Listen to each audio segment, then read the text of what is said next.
Welcome to பழத்தோட சமையல். இன்றைக்கி நம்ம என்ன பார்க்க போகிறோம் அப்படின்னா இட்லி பொடி. இது வந்து இட்லிக்கு மட்டும் இல்லை, தோசைக்கு கூட ரொம்பவே டேஸ்ட்டாக இருக்கும். இது பண்ணுறது ரொம்பவே ஈஸி. வாங்க இது எப்படி பண்ணுறதுன்னு சொல்லி இப்போ பார்க்கலாம்.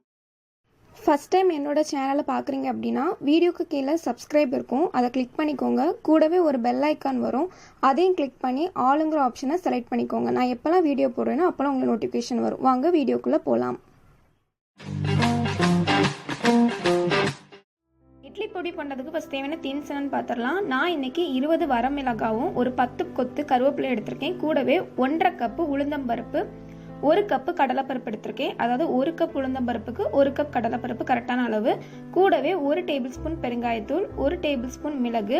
அதுக்கப்புறமா உங்ககிட்ட கருப்பெல்லு இருக்குது அப்படின்னா 2 டேபிள் ஸ்பூன் கருப்பெல்லு எடுத்துக்கோங்க. அப்படி இல்லைன்னா ரெண்டுமே கலந்து எடுத்துக்கோங்க, வெள்ளையிலும் சேர்த்து. கூடவே 10 போல் பூண்டு.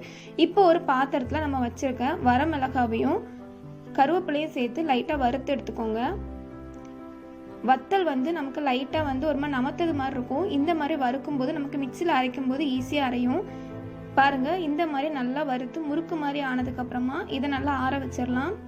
அதே பாத்திரத்தில் நம்ம வச்சுருக்க 1 கப் கடலைப்பருப்பு, கூடவே 1.5 கப் உளுந்தம்பருப்பு, இதையும் சேர்த்து நல்லா கோல்டன் ப்ரௌன் ஆகிற வரைக்கும் நல்லா எடுத்துக்கோங்க. ஃப்ளேமை வந்து மீடியம் ஃப்ளேமில் வச்சுக்கோங்க. இந்த மாதிரி பாதி வறுத்ததுக்கு அப்புறமா இதில் நம்ம வச்சுருக்க மிளகு, எள்ளு, பூண்டு இது எல்லாத்தையும் உள்ளே சேர்த்து இதையும் நல்லா ஒரு 10 நிமிஷம் போல் மீடியம் ஃப்ளேமில் வறுத்து எடுத்துக்கோங்க. நம்ம வேர்க்கடலாம் சேர்த்தோம் அப்படின்னா இட்லி பொடி வந்து சீக்கிரமாக கெட்டு போயிடும். ஆனால் இந்த மாதிரி நம்ம பண்ணுறதுனால ஈஸியாக கெட்டு போகாது.